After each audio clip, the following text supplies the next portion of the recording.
Morning, ladies and gents, welcome to Friday morning. As you can see, we have a cleared field. So that's 2 cleared fields. Yeah, just having a quick walk around. There should be the bottom of the hay bob gate. So the hay bob comes down like that and the bottom bit is missing. So I don't know if I snapped it off or the apprentice snapped it off or what, but anyway, just having a quick walk over. I don't think we'll find it until I start muck spreading.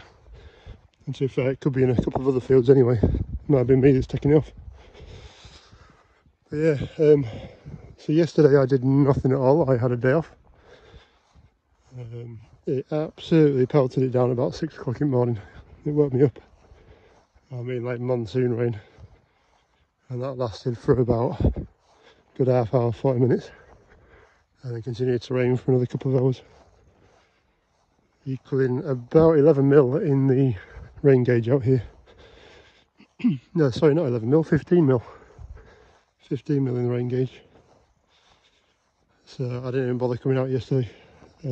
Slightly worried that field I'll be putting cleat marks in with the tractor.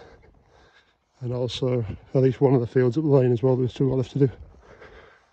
So I just went for the leave it, let the water soak in the ground a bit. And we'll start today. So today's supposed to be 27, I think. 27 degrees C. Yeah, let's see what we can do. So the colour's gone at the top of this grass now. Got bleached yesterday. I'll take a bit of a lump. At least underneath, it's still nice and green. But it is wet from top to bottom. And like ultra wet in the bottom. Compared to like in between is just wet. So I've still got the hay bob in tedding up mode.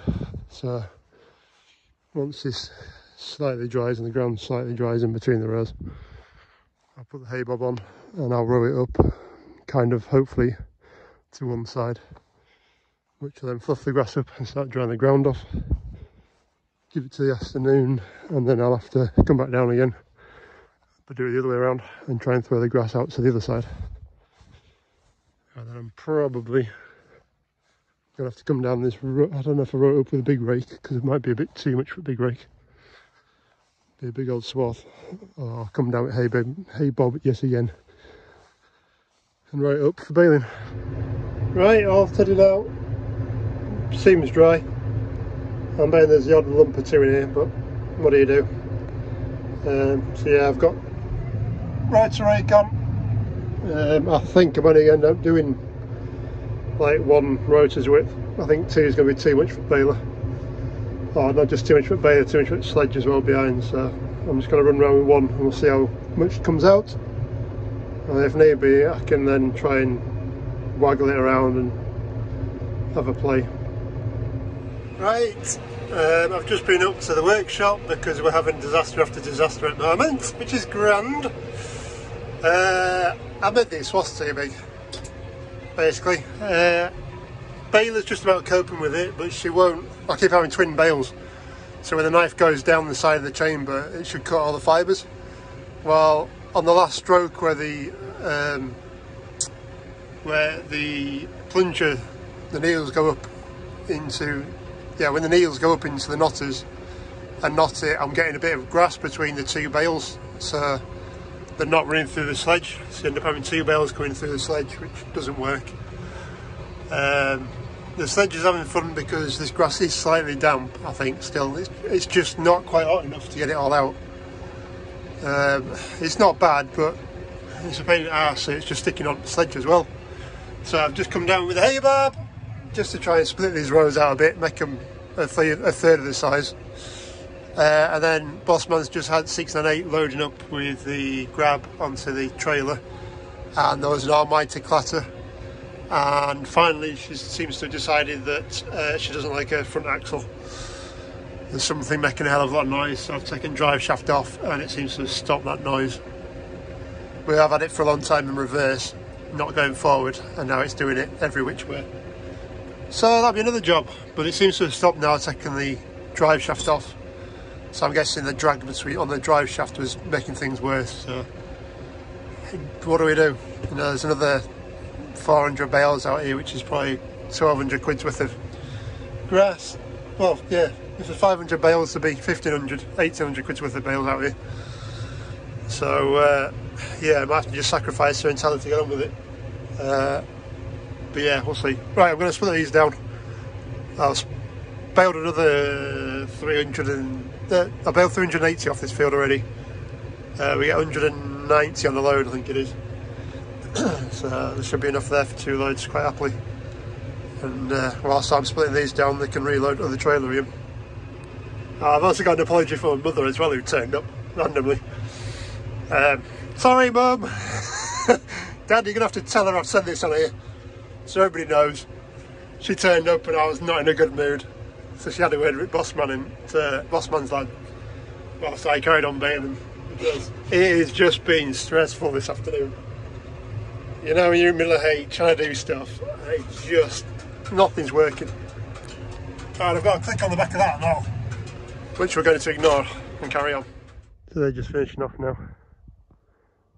698 is still working,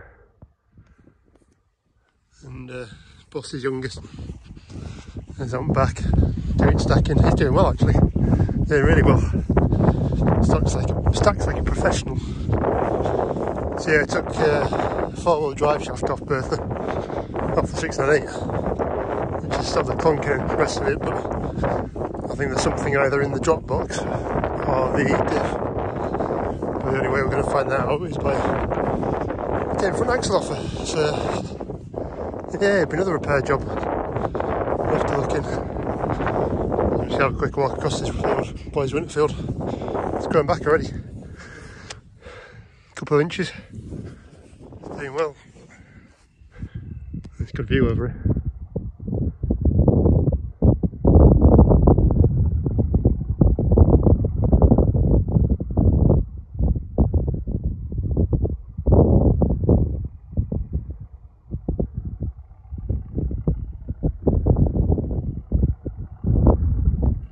So yeah, there's still a good chunk of that field to go to, so probably a third of it. Might as well zoom back in. Oop. So there's all that side across there towards the trees. It's all still to go, so it's probably good. Maybe a third of the field, at least a quarter. So far we're on 560 bales off that field, which I can't believe. And if anybody says they're really short, well, the width is twice the length of a bale. So it should be, so you can stack them. And they're heavy enough, to be fair. They're not killer bales, but they're a good weight. So, right, it's actually turned into a nice evening now. Back tomorrow.